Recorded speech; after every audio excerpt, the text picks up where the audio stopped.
everyone, welcome to HW News. You're listening to HW Podcast. Now, this is how we would normally start our conversation, our videos, but this is not how it's going to be for HW Podcast because this will be very informal, a conversation that will go with the flow.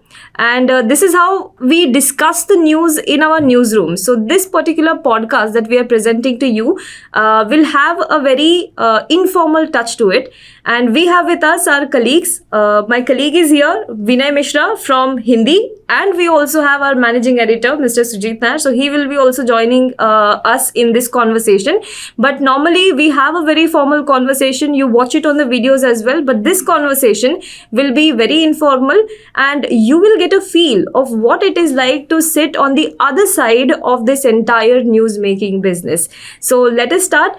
और ये हिंदी में और अंग्रेजी में भी होगा। हिंदी और अंग्रेजी का कॉम्बिनेशन होगा। मैं हूं विनय मिश्रा। दर्शकों को बता दूं, जैसा कि आरती ने बताया कि यह एक न्यूज़ रूम चर्चा होगी। यहाँ पर फॉर्मल तरीके से जैसे हम न्यूज़ प्रेजेंट करते हैं वैसा कुछ नहीं होगा। हम एक बातचीत होगी हमारे बीच में। यहाँ पर सुजीत सर होंगे और आज पहला हमारा एपिसोड है तो यहाँ पर कोई गेस्ट नहीं है, लेकिन आने वाले एपिसोड्स में हमारे साथ विशेषज्ञ भी होंगे, पॉलिटिकल एक्सपर्ट्स भी होंगे। तो हर हफ्ते हम कोशिश करेंगे कि किसी गेस्ट को शामिल कर सके। तो यहाँ पर हम चर्चा कर रहे हैं। तो आरती, मैं सोच रहा हूँ। हाँ बोल ना। तो आरती, मैं सोच रहा हूँ कि हम किस विषय पर चर्चा कर रहे हैं आज। वैसे चर्चा तो हम कई सारे विषयों पे कर रहे हैं। मैं आपको बता दूं कि ये जो चर्चा भी हो रही है ये दोनों लैंग्वेजेस में हो रही है। ये हिंदी में भी हो रही है और ये इंग्लिश में भी हो रही है। तो एक कोई लैंग्वेज का बैरियर भी नहीं है। हम कोई भी लैंग्वेज में जो हमको कंफर्टेबल है हम उसमें बात करेंगे। तो जैसे कि विनय ने बताया कि ये फर्स्ट एपिसोड है हमारा, so we will be talking about this conversation will be rather open. So जो भी नॉर्मली क्वेश्चंस है हमारे व्यूअर्स के दिमाग में क्वेश्चंस है हमारे लिए, या फिर they write it down in the comment section for us, so we will be taking up all those questions in this, right Sujeet sir? Absolutely correct. So what we are going to do is today we'll make it open. ठीक है ना? We'll take all the questions that, or most of the questions that we found interesting. Next week onwards, we'll stick to one or two topics, and we'll stick to those topics, and we'll request the viewers to write to us about that particular topic. ठीक है? So let's go. Let's take the first conversation that you want to take on. Okay, so ये first question है, ये हमको आया है राधा स्वामी की तरफ से। उनका ये कहना है कि HW न्यूज़ नेटवर्क में हम ज़्यादा से ज़्यादा जो न्यूज़ कवरेज करते हैं, उनका ये क्वेश्चन है कि ये हमारा जो कवरेज होता है वो काफ़ी अपोजिशन को फेवरिंग क्यों होता है, क्यों हम लोग सिर्फ बीजेपी की ही बात करते हैं, क्यों उनकी ही सिर्फ गलतियां दिखाते हैं। ये एक ऐसा क्वेश्चन है जो इन जनरल काफ़ी सारे जो लोग हैं ये हमें पूछते हैं। A lot of people do ask us this particular question. उसका अगर हमको ये आंसर देना है, so the answer is very simple. As a media, as a watchdog, the job of the media is to question the government, and it is not to be a lapdog of the government, and that is why we question the government. But this does not mean that we do not present their point of view. We also present their point of view. As a journalist, as a media channel, we have to make sure that we represent all the sides, we present all the sides equally. So whatever it is the opposition has to say, whatever it is that the government has to say, हम दोनों भी जो sides है वो हम दिखाते हैं। I think Vinay will also agree to me. आपको अगर कुछ ऐड करना है तो। बिल्कुल, यह सवाल ऐसा है कि पता नहीं कब से, और बहुत सारे लोग पूछते रहते हैं कि हम एक ही पक्ष को क्यों दिखाते हैं इतना, या फिर ऐसा शायद उन्हें लगता होगा। हमें तो नहीं लगता है, मुझे तो नहीं लगता है खास करके कि हम एक ही पक्ष को मतलब लगातार बार बार सिर्फ उन्हीं की बातों को दिखा रहे हैं। और यहाँ जैसे कि आरती ने कहा कि देखिए, सत्ता में जो है वो ज़्यादा जवाबदेह होते हैं। कोई भी चीज़ होती है तो उनकी जवाबदेही तय करना एक मीडिया का काम होता है। तो हम वही करते हैं, हम ज़्यादा से ज़्यादा सवाल सत्ता से करते हैं, सत्ता से पूछते हैं, क्योंकि जिम्मेदारी उनकी होती है, पावर उनके पास है। तो जिसके पास पावर होती है उसकी ही रिस्पॉन्सिबिलिटी होती है, उस तो जवाबदेही भी उसी की होती है। तो यहाँ बात यह हो जाता है कि हम शायद आप लोगों को ऐसा, हमारे दर्शकों या फिर जो दूसरे दर्शक हैं जो कभी कभार हमारे चैनल को देख लेते होंगे, तो उनको लगता होगा कि नहीं, हम तो बस एक ही पार्टी की खबरों को दिखा रहे हैं या फिर सिर्फ सवाल सरकार से ही या सत्ता में जो पार्टी है उससे ही कर रहे हैं, तो ऐसा बिल्कुल भी नहीं है. And I guess in fact we also have our Marathi channel, and since there is a different government in Maharashtra, if people don't know, we also question the government in Maharashtra, right Sujit sir? Absolutely. I mean, there is no question. You guys answered the point. See, who makes policies? The ruling government makes policies. If the ruling government makes policies, then who should we question? Opposition. What is the point of questioning opposition? So no. It's very clear that we will be questioning the government of the day, the government that is ruling, and that is what we do. Where are we wrong in that? Number one. Number two, you see, the government has various methodologies, various media where they can put their point across, put what they have done for the people, for the country across. There are various channels, and there are more than enough channels who only talk about the achievements of the government. So we leave that to them. Somebody has to even look the other side, shouldn't? And that's what we do. So that's it, Aarti. That's our point of view. Sujit जी, आपसे मैं एक बहुत ही दिलचस्प सवाल पूछना चाहूँगा. आपने कुछ दिन पहले एक एडिटोरियल किया जिसमें आपने एक्सप्लेन किया कि जो अब कांग्रेस पार्टी की राजनीति है उसमें बदलाव आ रहा है. राहुल गांधी भी कह चुके हैं कि हिंदुत्व की राजनीति भारतीय जनता पार्टी करती है, लेकिन हिंदुओं की राजनीति वो करेंगे. इसके बारे में आप क्या कहेंगे? ये ना, मैं एक्चुअली कल मेरा एडिटोरियल में भी इसके बारे में बात किया था, और बहुत जनों ने इसके बारे में बात किया है. बहुत लोग लिख भी रहे हैं. बहुत जन ने मुझे लिखा है इसके बारे में. तो ये एक फैक्चुअल पॉइंट है. हिंदुइज्म को एक प्रोपोजिशन टूल करके यूज किया है. जैसे कि मार्केटिंग में हम प्रोपोजिशन टूल यूज करते हैं, जैसे कि प्राइस हो या क्वालिटी हो या लुक्स हो, वैसे हिंदुइज्म को एक प्रॉपर्टी टूल करके यूज किया है. और ये प्रॉपर्टी टूल को उन्होंने प्रोपोजिशन करके यूज कर रहे हैं. एक पहले भारतीय जनता पार्टी ने यूज किया था, और अब कांग्रेस जनता पार्टी तो कितने सालों से करती है. नहीं, जब से एक्चुअली भारतीय जनता पार्टी है, ये एक्चुअल जो हिंदुत्व का जो स्लोगन है, जो ओरिजिनली सावरकर ने जो जिसको कॉइन किया था, उसको भारतीय जनता पार्टी ने 1986-87 के दौरान यूज करना चालू किया था. You see, that is the time they started using it. तब वो जो टर्म था, गर्व से कम हिंदू है, उसको कॉइन किया था. 1984 में उनको 2 सीट मिले थे. Okay, if you remember, exactly, उनका फर्स्ट लोकसभा इलेक्शन था और 2 सीट मिले थे. और वहां से उन्होंने ये हिंदुत्व का जो ये है, स्पेशली एल.के. अडवाणी ने उसको प्रोपोगेट किया, उसको ये मैसेज पहुंचाया, एंड उसके बाद उनको बहुत फायदा हुआ उससे. उनको बहुत फायदा हो गया.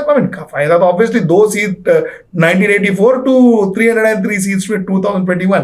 वो ग्राफ ही अगर देखे तो उसको आपको समझ सकता है. तो द पॉइंट इज, हिंदुइज्म को, the unfortunate part is, Hindutva को एक पोल स्ट्रैटेजी करके यूज किया गया है. ओके, अब जो आपको मालूम है विनय, ओरिजिनल हिंदू पार्टी कौन है इंडिया में? द ओरिजिनल हिंदू पार्टी कौन? The original Hindu party is Congress. Okay. तो ओरिजिनल हिंदुओं का पार्टी जो है, that was Congress, because that is exactly why Jinnah had a problem, because Jinnah created Muslim League and the Hindu party that people that represented Hindu was Congress. सो कांग्रेस ने क्या किया? कांग्रेस ने अपना नया प्रोपोजिशन लाइन बनाया और हिंदुत्व को उन्होंने बीजेपी को दिया, और हिंदू को वो अपना प्रोपोजिशन बनाने की कोशिश कर रहा है. That is what Rahul Gandhi is doing, that is what Priyanka Gandhi is doing. So ये एक प्योर मार्केटिंग प्रोपोजिशन वॉर है ये. ओके, जो हिंदू का प्रोपोजिशन था वो अभी राहुल गांधी डेवलप कर रहे हैं, और जो हिंदुत्व का प्रोपोजिशन था वो भारतीय जनता पार्टी ने 1986 से डेवलप करके आज यहां पर लेके आया. अब ये है कि देखना ही है कि हिंदुइज्म का जो प्रोपोजिशन है वो कितपत राहुल गांधी डिलीवर कर सकता है इंडिया को. अगर वो डिलीवर कर पाए तो दिस इज बिग. ये बहुत इंटरेस्टिंग होगा. But there is also one interesting factor that you mentioned here is in 1984, I guess they got only 2 seats while saying that गर्व से कहो हम हिंदू है, when they were propagating नहीं आती 1984 में they didn't say. 1984 में they got 2 seats ना. They started talking about गर्व से कहो हम हिंदू है starting 1986. 1986-87 में ये टर्मिनोलॉजी आया, गर्व से कहो हिंदू है, and the rest all the Rath यात्रास and whatever the the Ayodhya, this thing and all Yes. that happened after that. Yes. So no, what really happened was in this concept. While Bharatiya Janata Party was always an RSS, an RSS affiliate or whatever you call it, whatever name you give it. Okay, it was always that. But the point is, core Hindutva talk happened after 1986, not in 1984. But then do you think that electoral acceptability of the Hindutva has grown over the period of time? Electoral, see, let me tell you something. India always had the Hindutva factor. India was never, outright secular and absolute secular. वो सब कभी नहीं था. Okay, India had a problem. There were Hindu-Muslim skirmishes even during British Raj. There were Hindu-Muslim skirmishes even after British Raj. So ऐसा नहीं है कि Hindu Indian polity or Indian population was absolutely secular. By and large, Indian polity was secular, and I believe by and large Indian polity even today is secular. So that is a different issue. But there is critical mass जिसको बोलते हैं ना आरती. You understand the concept of critical mass? You see, एक product जब आपको market में place करना हो तो आप वो पूरा यूनिवर्स को कभी नहीं लेते. आप एक टारगेट ऑडियंस को आप सेग्रीगेट करते हो. You make a target audience and the target audience becomes your critical mass. That target audience actually moves your brand. So वो टारगेट ऑडियंस आपको ब्रांड लीडर बनाती है. Okay, any product you take, that product has a core target audience. You put that product amongst the core target audience, you appease that core target audience, you give that core target audience a brand offer, and that core target audience accepts you, and that becomes your market. So there is a core target audience for Hindutva, which is what BJP offered them. That was the brand offer of BJP, and that is what you see in BJP what it is today. So that's that.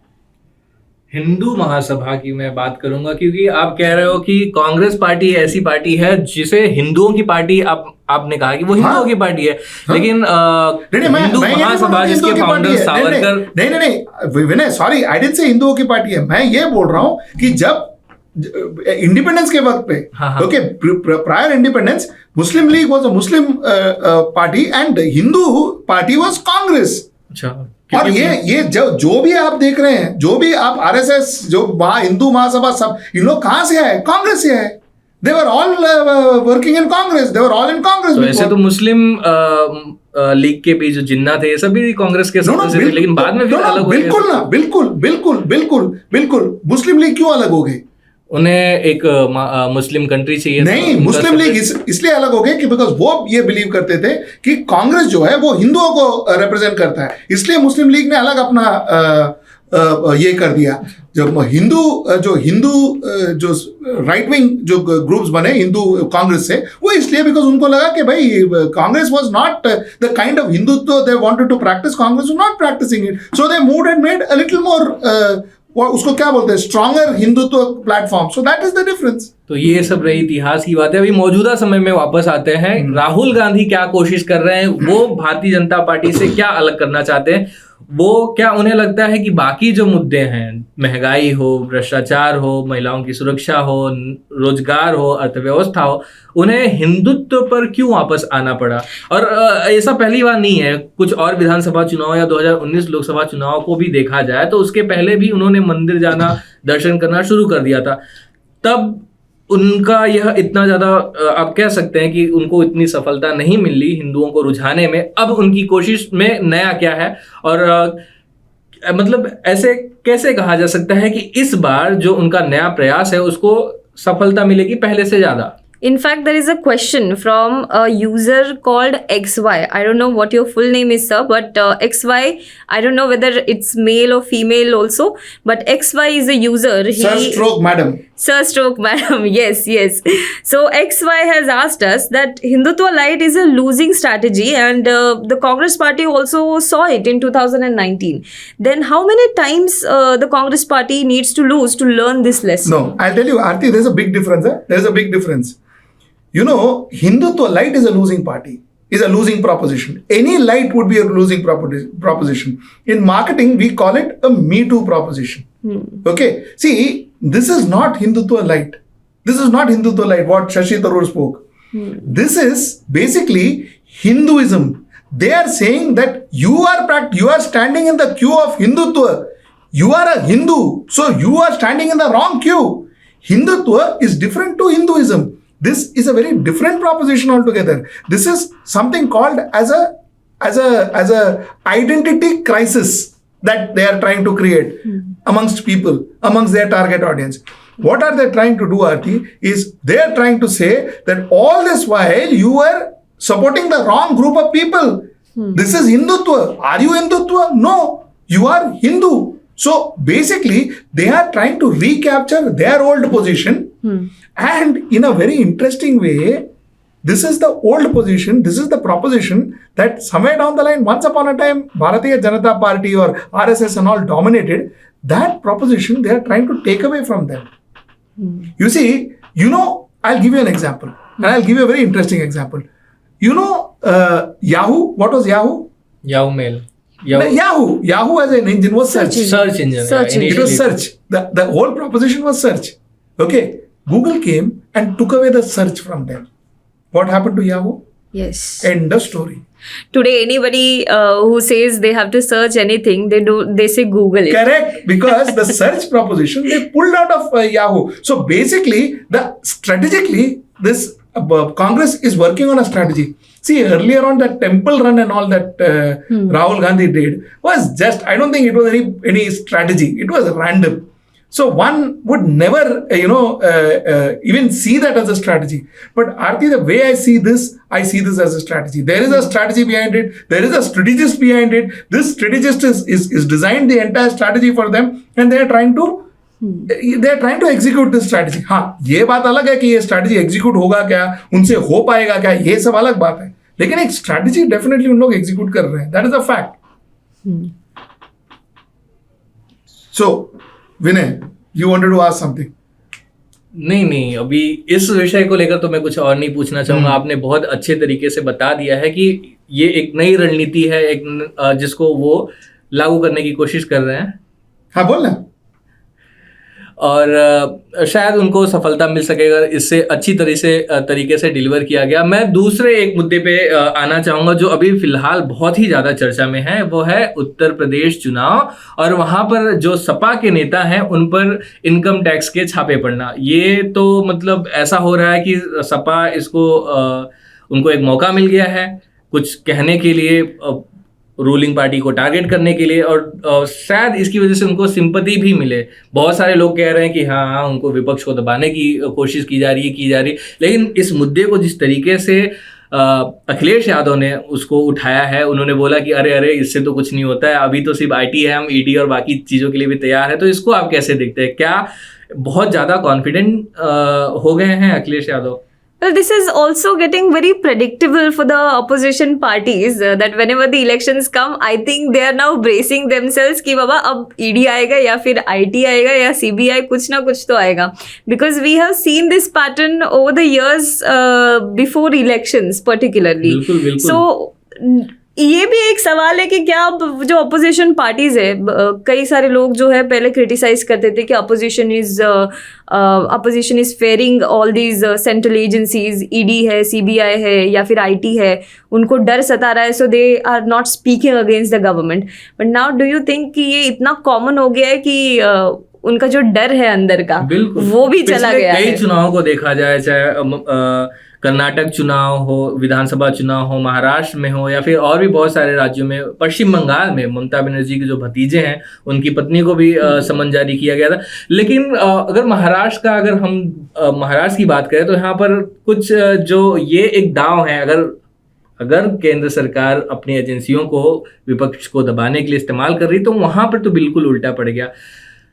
I think ये जो trend है वो ही महाराष्ट्र से चालू हुआ. शरद पवार का नाम आया था बीच में, शरद पवार के लिए, लेकिन वो उससे उन्होंने जो सिंपैथी मतलब राज्य के लोगों से उनको फिर मिली, उसके बाद वो एकदम आप देख सकते हैं चुनाव परिणामों से कि कैसा रिजल्ट आया, भारतीय जनता पार्टी की सत्ता गई.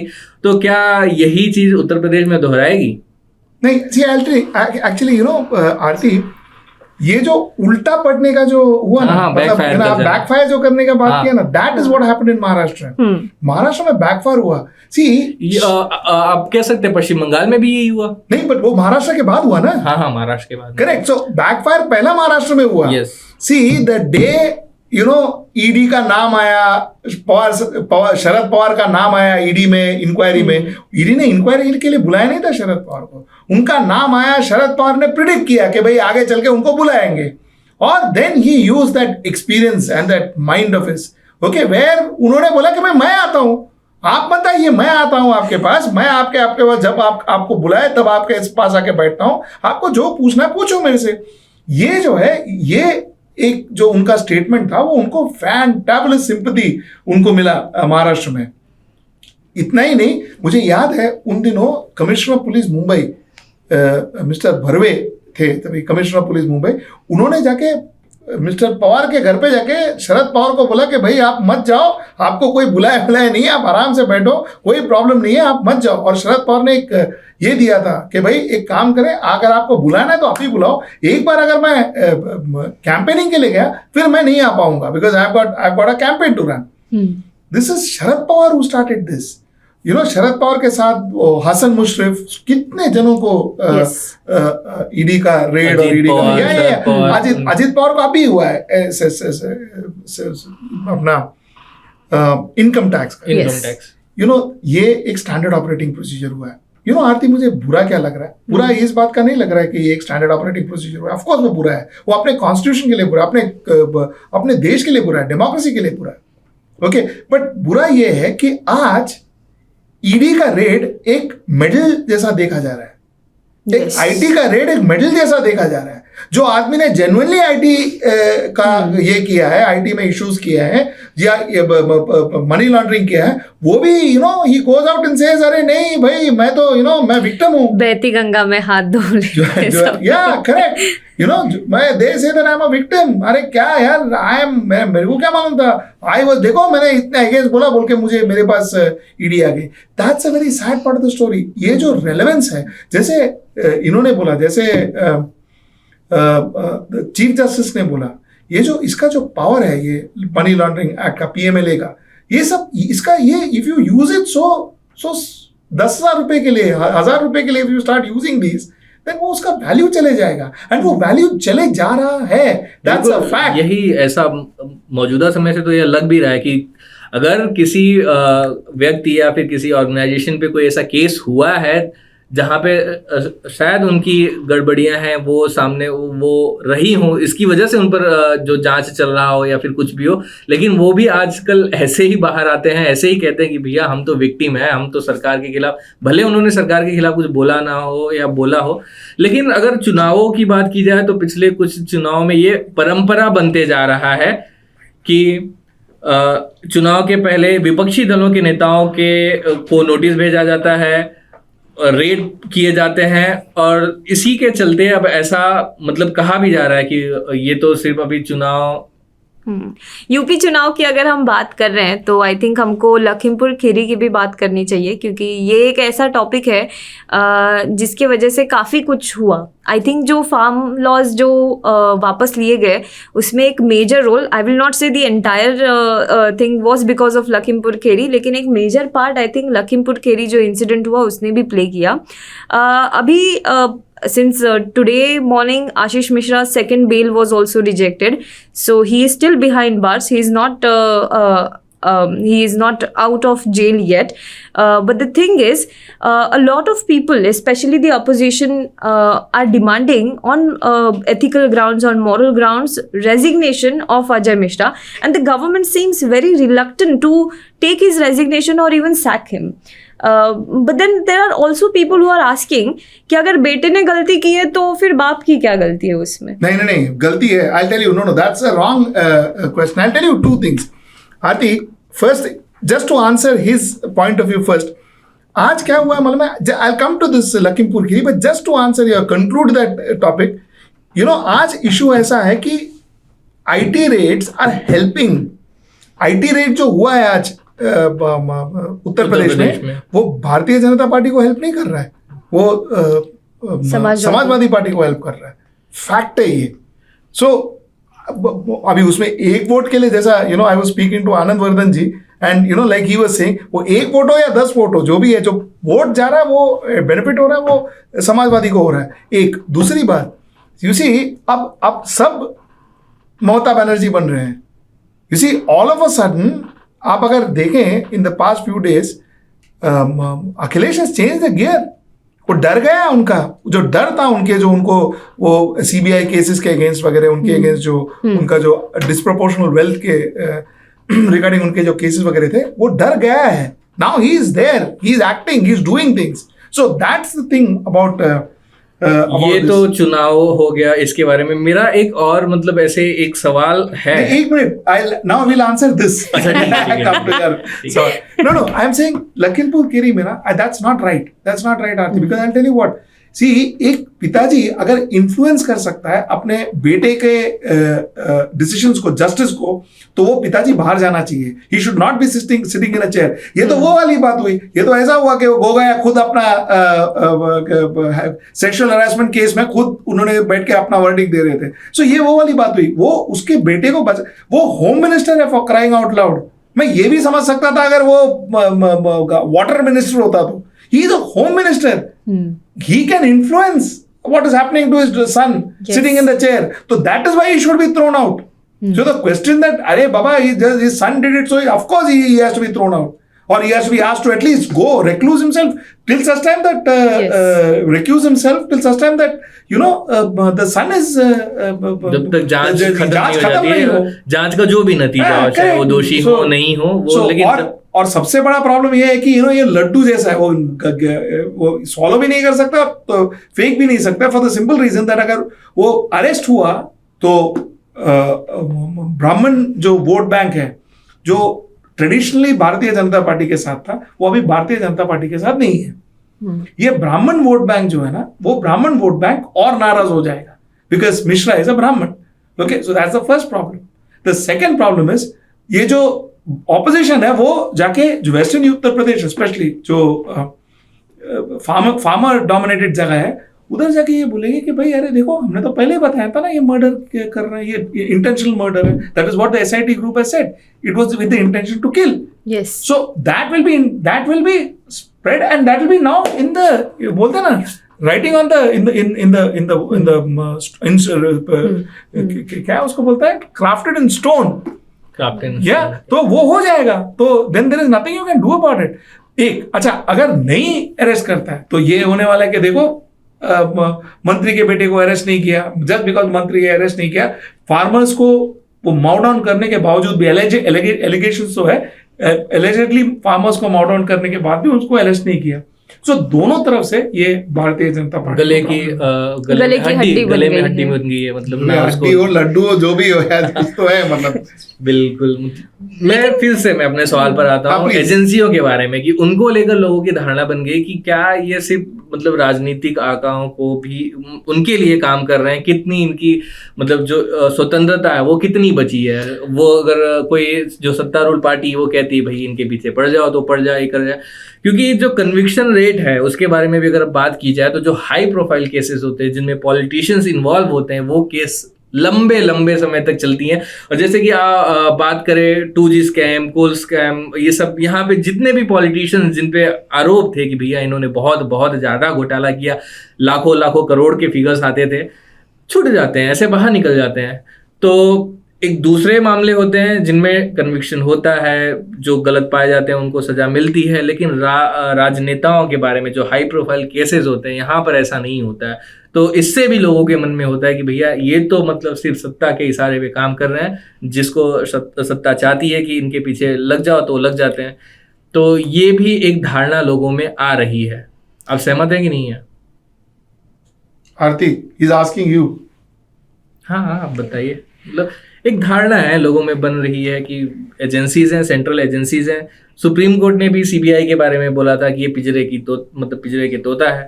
तो नो, आई थिंक ये धारणा भी इसीलिए बन रही है लोगों के मन में because the pattern is such. whenever the elections come, as I said earlier, whenever there are elections, धारणा बन रही है। धारणा को तोड़ने के लिए क्या कदम उठाए जा सकते हैं? कुछ धारणा, see I'll tell you, first and foremost is ना, आरती listen, ये मत सोचना कि ये अभी हो रहा है, बहुत पहले This is पहले से happening हो रहा है। since Congress. Congress time. लेकिन इसका कोई समाधान नहीं निकल रहा है, क्योंकि There's a difference. There's a difference. Congress के वक्त पे क्या होता था? कांग्रेस के वक्त पे मैक्सिमम लोग जो जेल में जाते थे वो खुद पार्टी के, गवर्नमेंट के लोग थे। Yes, exactly. That was the difference. ये फर्क है। उनके जो पावर में बैठे थे कांग्रेस में, उन लोग अंदर जाते थे। Okay, so it is not that Congress अध्यक्ष या कांग्रेस लीडरशिप ने पावर को यूज नहीं किया, सेंट्रल एजेंसीज को यूज नहीं किया, ऑफ कोर्स यूज किया है, लेकिन खुद के आदमियों के लिए। ये अब पहली बार हो रहा है जब वो विपक्षों के लिए यूज किया जा रहा है। ये पहली बार हो रहा है पॉलिटिकल मैन्यूवरिंग के लिए, पॉलिटिकल मैनिपुलेशंस के लिए यूज किया जा रहा है। पहले पॉलिटिकल मैन्यूवरिंग और पॉलिटिकल मैनिपुलेशंस के लिए इतना यूज नहीं होता था। ओके, ये पॉलिटिकल वेंडेटा के लिए यूज होता था। पॉलिटिकल वेंडेटा से दूर यह भी पॉलिटिकल मैनिपुलेशन हुआ है। पॉलिटिकल वेंडेटा और पॉलिटिकल मैनिपुलेशन का डिफरेंस ये है कि पॉलिटिकल वेंडेटा में क्या होता है कि it is a war between you and me. आप और हमारे बीच में जो विवाद है उसको मैं सेटल करूंगा सेंट्रल एजेंसीज को यूज करके। तो एक विवाद का ये एक नेक्स्ट स्टेप था। अच्छा, अब क्या हो रहा है कि रैंडम लोगों को जो पॉपुलर है अपने अपने कॉन्स्टिट्यूएंसी में, उनको रैंडमली टारगेट किया जा रहा है। पहले वक्त पे डेमोक्रेसी पे इतना इफेक्ट नहीं होता था जितना अब हो रहा है, बिकॉज अब वो चुनाव पे इफेक्ट हो रहा है, अब वो लोगों के मैंडेट पे इफेक्ट हो रहा है, अब वो आइडियोलॉजीज पे इफेक्ट हो रहा है। तो अब it is directly affecting the democracy. तब भी it was not affecting, but तब जो है द इम्पैक्ट वाज लेसर। शायद अब जो प्रेसिडेंट होता है वो सेट हो चुका है। जो पार्टी अभी विपक्ष में है वो जब सत्ता में थी तब ऐसा नहीं करती होंगी, लेकिन इसकी भी कोई गारंटी नहीं है कि सत्ता में आएंगी वो शायद इससे भी नीचे गिरे, इससे भी ज्यादा इस्तेमाल करे, जो डेमोक्रेसी है उसको और भी खतरे में लाए। ऐसा होने की काफी संभावना है। Oh, yes. तो मेरा सवाल यही है, मेरे मन में एक क्वेश्चन है, अगर कोई भी आंसर कर सके तो। दर्शकों से भी मैं पूछना चाहूंगा, वो भी कमेंट में लिख सकते हैं, अगर उनको कुछ उनके पास अच्छे सुझाव होंगे तो बिल्कुल लिख सकते हैं, हम पढ़ेंगे और उसके बारे में आगे भी डिस्कस करेंगे। सवाल ये है कि जो इंडिपेंडेंसी है एजेंसीज की, जो इस हद तक उनको इस राजनीतिक फायदे के लिए इस्तेमाल किया जा रहा है, उसको कम कैसे किया जाए, उस पे जो गवर्नमेंट है, रूलिंग पार्टी है, उनका कंट्रोल एजेंसीज पे कम कैसे किया जाए, इसको लेकर क्या किया जा सकता है? एक काफी सारे जो सुझाव है इसके बारे में, एक पुलिस रिफॉर्म्स के बारे में हम लोगों ने कई बार बात की है, specially when it comes to police, how the police is used. ये जो बाकी एजेंसीज है उनके लिए भी कई सारे ऐसे लेजिस्लेशन बनाए जा सकते हैं, but I think the main point is political will. There should be a political will कि हमको ये रिफॉर्म्स लाना है। विदाउट दैट पॉलिटिकल विल कुछ मूव नहीं होगा। बिल्कुल बिल्कुल, यहाँ बैठकर हम और आप लोग बात कर रहे हैं कि ऐसी ऐसी जरूरत है, लेकिन ये राजनीतिक दलों की ओर से नहीं हो रहा। जो आज विपक्ष में जो उसको झेल रहे हैं, जिनके ऊपर खुद ही ये आफत आन पड़ी है, उनमें भी इस तरह के रिफॉर्म्स की बात वो नहीं उठा रहे हैं। एक बात मैं बोलूं आरती, पॉलिटिकल विल डेफिनेटली होना चाहिए, लेकिन पॉलिटिकल विल, मैं एक प्रैक्टिकल बात कर रहा हूं, एक I am talking about a practical level. Aarti, Vinay, ये जो कॉन्सेप्ट है ना, acting for the democracy, yes, ये जो एक्टिंग फॉर द डेमोक्रेसी कौन करता है मालूम है? एक हवलदार करता है, जो रास्ते में खड़ा है वो हवलदार एक्ट करता है डेमोक्रेसी के लिए। याद है जब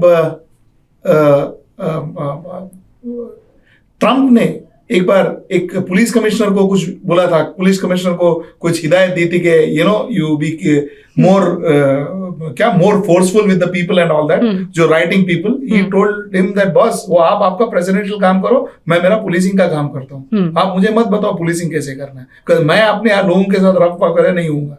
सेम इज द केस, वो उन्होंने बोला था कि मैं आर्मी भेजूंगा, तो आर्मी ने बोला भाई हमारा काम हमारे लोगों को मारना नहीं है, सो हम लोग नहीं जाएंगे। That was acting for the democracy.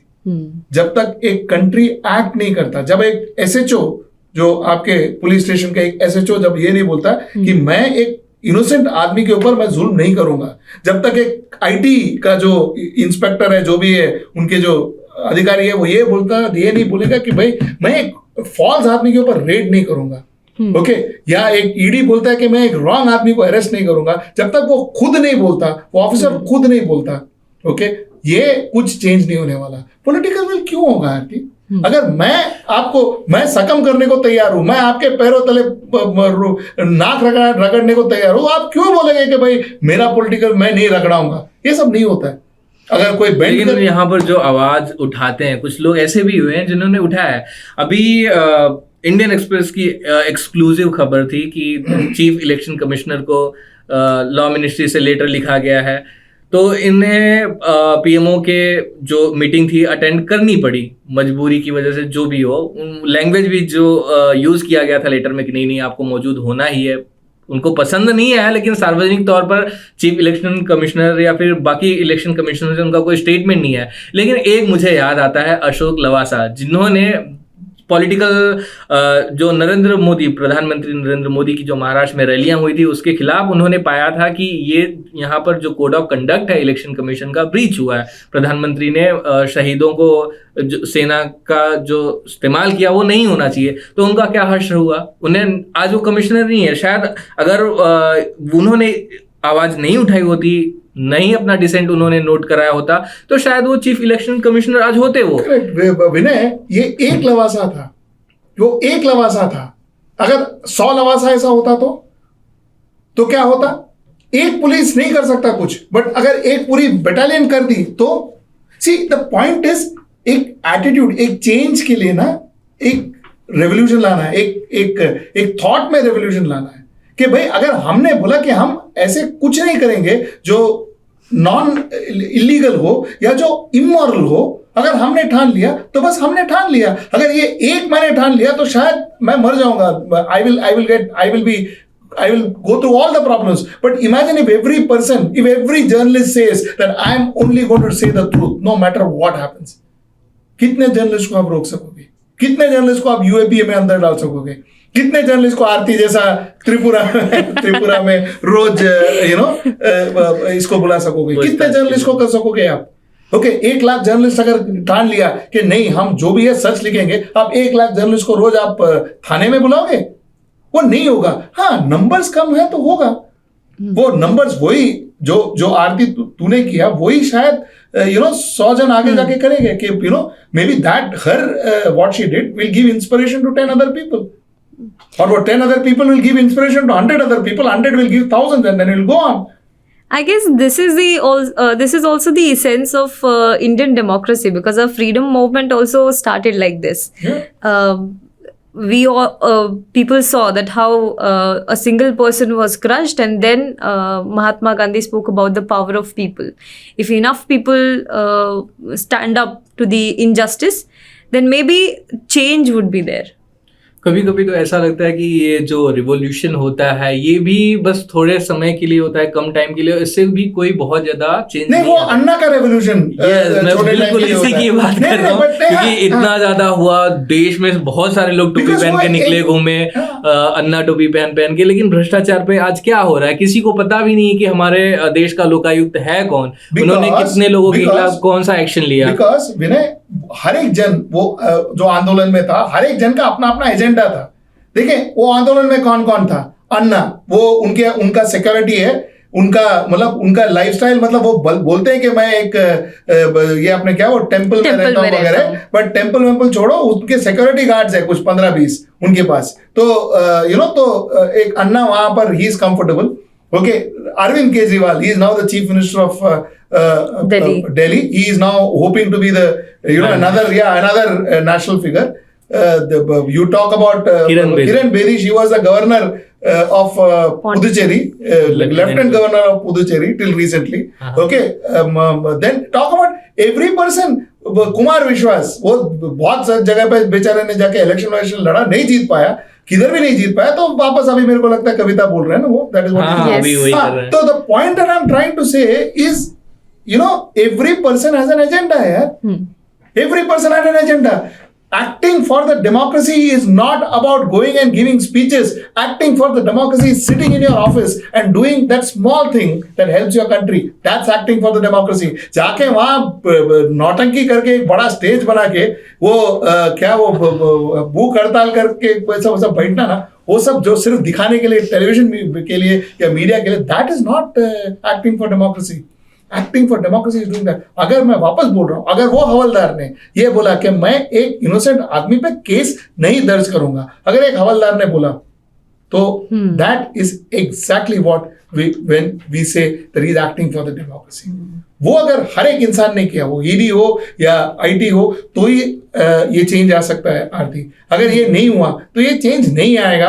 Political will कभी नहीं होगा, क्योंकि क्यों कोई पॉलिटिशियन करेगा, क्यों कोई पॉलिटिशियन ये करेगा, कोई पॉलिटिशियन ये नहीं करेगा. पॉलिटिशियन को अच्छा लगेगा कि भाई उनके पास वो जो एक आदमी को अगर उन्होंने उनको उनके अगेंस्ट गया तो उनको पकड़ के ईडी या आईटी या जो भी है उसको पकड़ के अंदर डालो. पॉलिटिशियंस को अच्छा लगेगा. So big deal. I think maintaining democracy is a collective responsibility, and everyone has to take up that responsibility. Then only we can say that we are acting for democracy. Maintaining democracy is an individual responsibility. It is not a collective responsibility. You maintain the democracy that you can. I will maintain the democracy that I can. Vinay has to maintain the democracy that he can. Prathamesh has to maintain the democracy that he can. If each of us maintain our democracy in our own zone, I think we are acting for the democracy collectively. Then the democracy will be maintained. That's the only way that you can maintain democracy. Trust me. Yes. Well, Vinay, 40 any minute comments? हो गए. 40 minute हो गए. मुझे भी लग रहा है कि काफी लंबा समय discussion तक हुआ हमने है. चर्चा कर लिया. और Yes. लेकिन हम अपने दर्शकों को ये भी बता देते हैं अपने वेबसाइट के बारे में. आरती, अभी Yes, so we have launched our new website. I mean, the website address is the same. It's www.hwnews.in for English. For Hindi, it is hindi.hwnews.in. And for Marathi, it is www.hwmarathi.in. So these are the website addresses. So the website address remains the same. लेकिन जो look और feel है वो काफ़ी change हुआ है website का. We are also looking for interesting articles, interesting columnist का articles जो हम लोग उसमें publish करेंगे.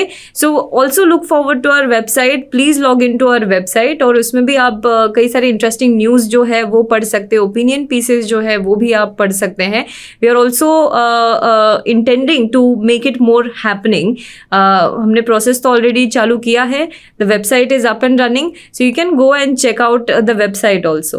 हाँ, सिर्फ जाके चेक ही मत कीजिए और उसके बाद में फीडबैक भी दीजिए और बताइए भी कि और भी कौन सी सुधार है जो हम कर सकते हैं और आपको जो अच्छा लगे तो उस पर हम जरूर विचार करेंगे. और आपके लिए तो हम सब कुछ कर रहे हैं, तो बिल्कुल. Well, anyway, this was our first episode of HW News podcast. I think I really enjoyed it because हम लोग off camera है first of all. But I think ये काफ़ी interesting discussion इसीलिए भी रहा क्योंकि we got to be how we discuss in the newsroom. So that's a very different feeling when we talk in podcast. Correct. Absolutely correct. Vinay wants to end it. अब बोल. नहीं, मैं बस इतना कहना चाहूँगा कि हाँ, इसी तरीके से कभी कभी कुछ विषयों को लेके समझ उतनी नहीं होती तो हम आपस में चर्चा करते हैं, उसमें एक विचार खुद बनाने की कोशिश करते हैं. 10 विचारों को, अलग अलग विचारों को सुनने के बाद में, तो ये काफ़ी मददगार होता है दर्शकों के लिए भी. अगर आप किसी मुद्दे को लेकर, किसी चीज़ को लेकर अपनी विचार कायम करना चाहते हैं तो आप, मुझे उम्मीद है कि आप हमें सुनना पसंद करेंगे और आपको मजा आया होगा ये सब सुन के. Definitely. We really hope that you enjoyed this, that you liked this podcast. And if you have any suggestions, please do write it in the comment box. And as I said, for the next podcast that we will be airing on next Sunday. So if you have any questions for that, please do write to us on www.hwnews.in. Sorry? news@hwnews.in. हाँ, नहीं, that is that the name? That's the email ID. Okay. Okay, so Aarti, it is. So if you have so if you have any question for us for the next podcast, please do write to us on news@hwnews.in. We would like to take up your questions because when your questions come in, that makes the conversation much more interesting as well.